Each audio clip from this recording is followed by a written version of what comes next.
आज इस सभा में उपस्थित मंचासीन हमारे गुरुजन वृंद, पीठाधीश्वर, जो हमारे सनातन ध्वज को निरंतर प्रवाहित कर रहे हैं, समाज में जन जन तक हमारी सनातन परंपरा को पहुंचा रहे हैं, ऐसे गुरुजन और ऐसे पीठाधीश्वर गुरुजनों के चरणों में मेरा सादर प्रणाम है। शायद ये दूसरी धर्म संसद के यहाँ आयोजन की गई है। इसके पूर्व वाला 2018 में भी मैं अपने गुरुजन प्रोफेसर विनय कुमार पांडे जी के साथ यहाँ उपस्थित था और 14 हमारे गुरुजन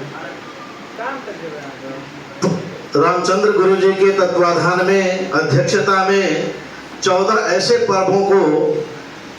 रेखांकित किया गया, चयनित किया गया, जो हमारे इस सनातन धर्म का उद्घोष करती है। ऐसी पर्व त्योहार को एक रूपता लाने का प्रयत्न किया गया, परंतु अभी हमारे एक अग्रज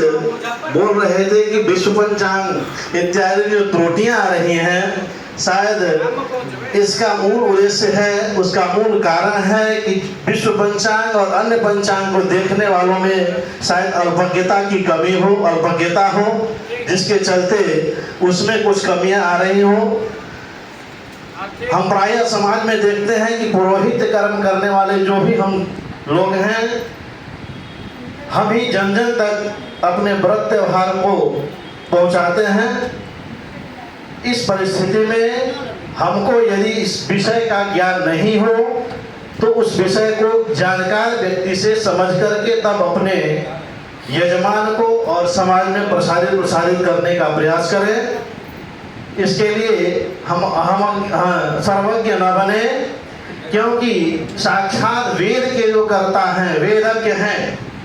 जो पुराणों के कर्ता हैं, वेद व्यास जी, वह पराशर स्मृति में लिखते हैं, न चाहम तत्व सर्वज्ञ कथम धर्म वदाम्यहम। वैसा व्यक्ति जो संपूर्ण सनातन धर्म का प्रतिमूर्ति है, एक सनातन धर्म का एक मूर्त रूप है, मूर्त देने का प्रयास किया,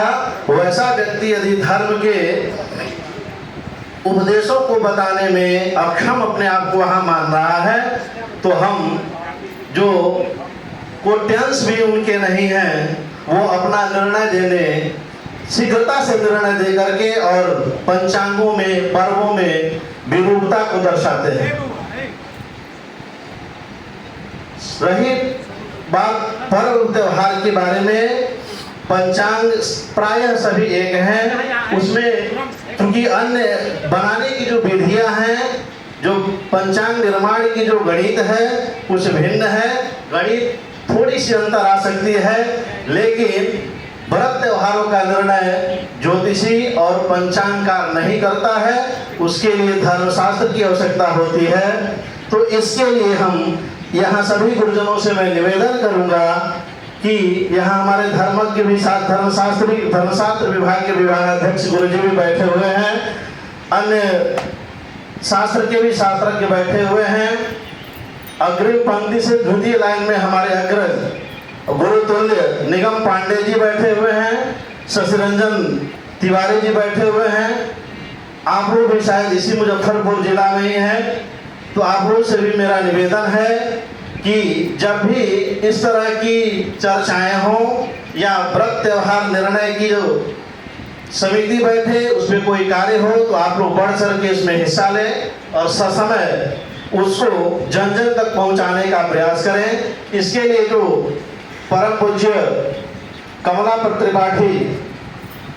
जी, जो हमारे मामा ससुर भी हैं, उनके द्वारा और विनय पाठक मामा जी के द्वारा जो निर्णय लिया गया है या जो चिंतन की गई है, अत्यंत सराहनीय है, क्योंकि जन जन तक वह कैलेंडर ही जा सकता है। पंचांग सबको देखने नहीं आता है, पंचांग की गणना सबको करना नहीं आता है, तो कैलेंडर को यथाशीघ्र प्रकाशित करके जन जन तक पहुंचाने का प्रयास किया जाए। इसी के साथ मैं अपने वाणी को विराम देता हूँ। धन्यवाद। अब हमारे बीच में हम लोग पंडित रामचंद्र झा जी, पूर्व कुलपति